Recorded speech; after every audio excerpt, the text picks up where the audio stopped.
power, electrical power, how we're going to have inputs, being able to use wires to make things a little farther away, and then what our output is, what we're actually going to see at the very end. So let's go ahead and get started with doing a little bit of playing. So this is our power, and it also could run off of a 9-volt battery, and we have ours instead plugged into the wall. So this is all set up so it adjusts and can be connected just using magnets. So each one of these has magnets in it. So I'm going to show you kind of what to expect. So this is a very simple one. I have power.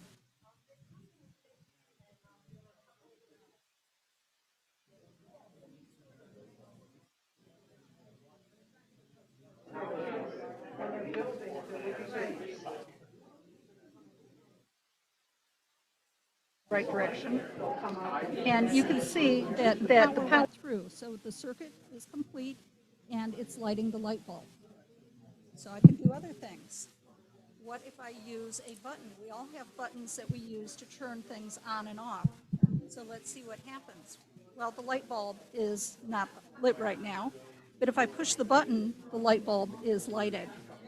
And so that's a way for us to be able to see that we're opening the circuit and the electricity is flowing through.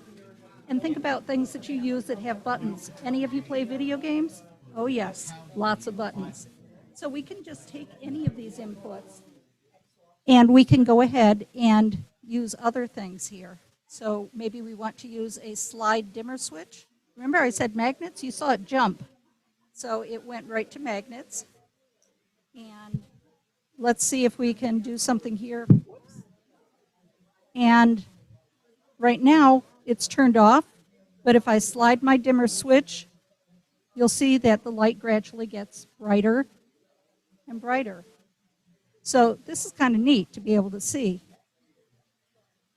Some other things that we can do. Well, one of them is I just popped in a light. And this light is what color now? Looks like it's blue.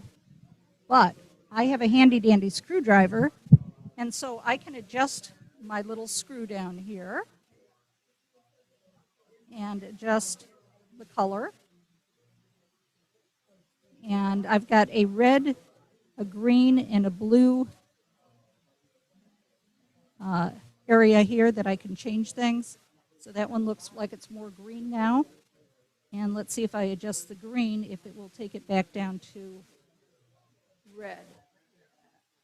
Kind of hard to hold a microphone and a screwdriver, but we'll try our best. So I have that one all the way down, and let's see. But at least you're getting the idea of how this can work. Let me get rid of this light.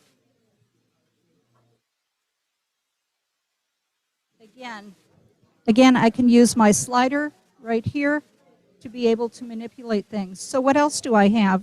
This one is a temperature sensor. So depending upon how hot or how cold it gets, it's going to make a difference with my output, one of my green outputs. I have things like,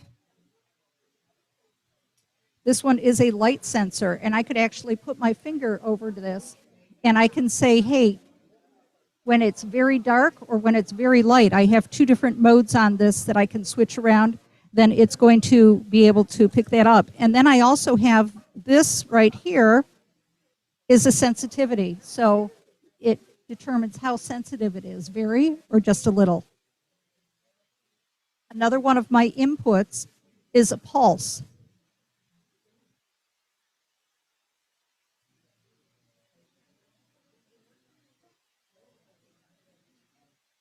And the light ends up being the easiest one to be able to see. But you can see I've got it pulsing now. And now, as I adjust here, you'll see that the pulse becomes steady versus pulsing very, very quickly or being very slow to pulse.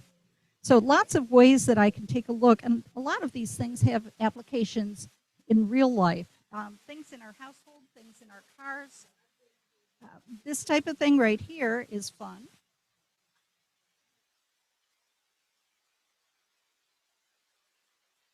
I have to match this up carefully.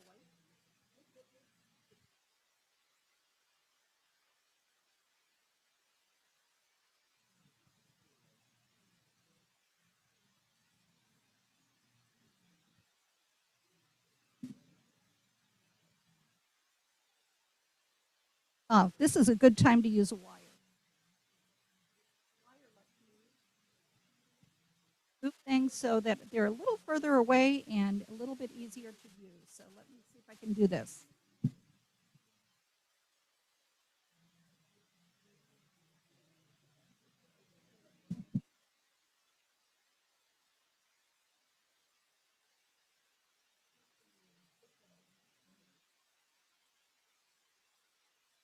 And now my wheel is moving.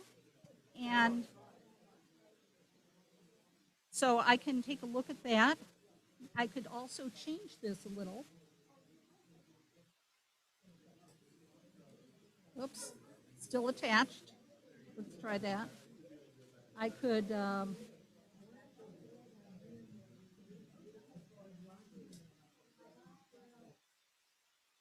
good on-off switch.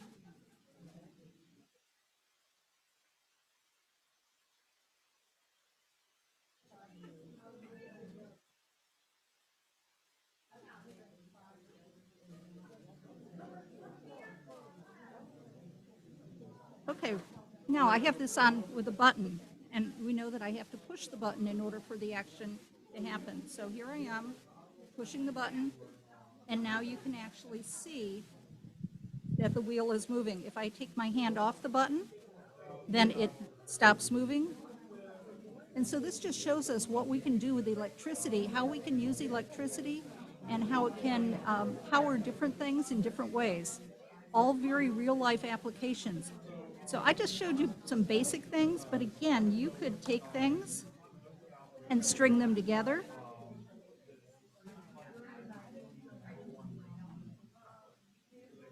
And then you can go ahead and try to, let me just see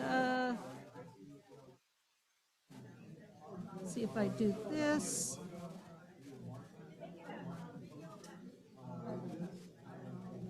Okay, now I've got two different things on the same circuit. I'm running this and I'm running this.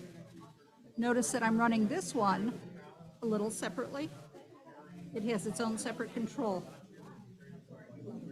I can add the input here. I'm adjusting just this light with the pulse, and I'm adjusting the dimmer for this light over here. And look at, because it's linked in and the pulse comes first, it is also pulsing. Remember before, I didn't have the pulse in there? And so now you can see how this all affects, one thing will affect another. So, pretty fun. You could spend hours here, and there are bigger pieces, additional pieces you could use instead of doing this. We could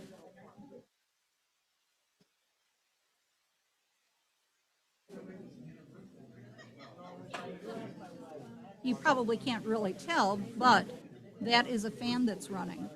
And so I could change this. I'm using my dimmer. See how the fan has stopped running? You can see right down here, it stopped. When I use the switch here, it's able to make it run at different speeds. Just a lot of good things. So most of you hopefully have fans at home or in your car. This is how it works. Let me know if you've got questions.